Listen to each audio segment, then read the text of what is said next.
اور بدقسمتی کی بات یہ ہے کہ آج ہم نے اپنی دعاؤں کا رخ ہی غلط کر دیا ہے۔ آج ہمیں دعا یہ مانگنی چاہیے تھی کہ یا اللہ تو نے ہمیں جتنا مال عطا کیا ہے تو اس میں برکت عطا کروا، لیکن ہم نے اور ہمارے لوگوں نے یہ دعا مانگنے شروع کر دی کہ یا اللہ تو میرے مال کو بڑھا دے، اضافہ فرما۔ حالانکہ ہونا یہ چاہیے کہ ہمیں دعا کرنی چاہیے یا اللہ اس مال کے اندر برکت عطا فرما۔ برکت کا مطلب ہے کہ اللہ تعالیٰ نے ہمیں جتنا مال عطا کیا ہے وہ ہماری ضروریات کے مطابق بہترین طریقے سے، اعلیٰ طریقے سے کافی ہو جائے۔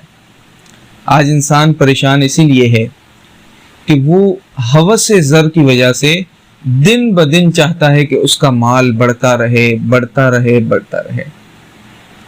مال کی زیادتی یہ آپ کو ہلاکت میں ڈال دے گی، اور مال کی کمی یہ کفر کی طرف لے جاتی ہے۔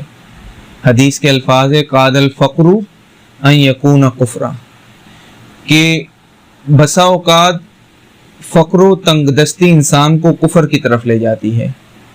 وہ اس طرح کہ انسان کے پاس جب مال نہیں ہوتا تو اللہ تعالیٰ سے شکوے شکایت کرتا ہے، ہر وقت روتا رہتا ہے۔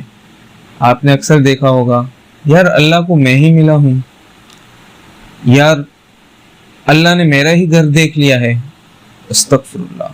تو جب انسان منہ سے ایسے جملے نکالتا ہے العیاذ باللہ تو پھر وہ کفر کے قریب پہنچ جاتا ہے۔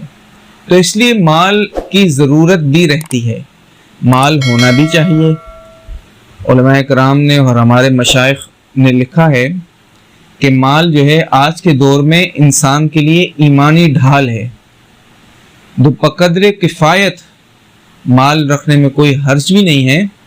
آپ اتنے پیسے بچا کر ضرور رکھ سکتے ہیں کہ اگر آپ کو فقر اور تنگ دستی کا خوف ہو، اور اگر مال نہ ہو تو ہم بہت ساری عبادتیں بھی نہیں کر سکتے۔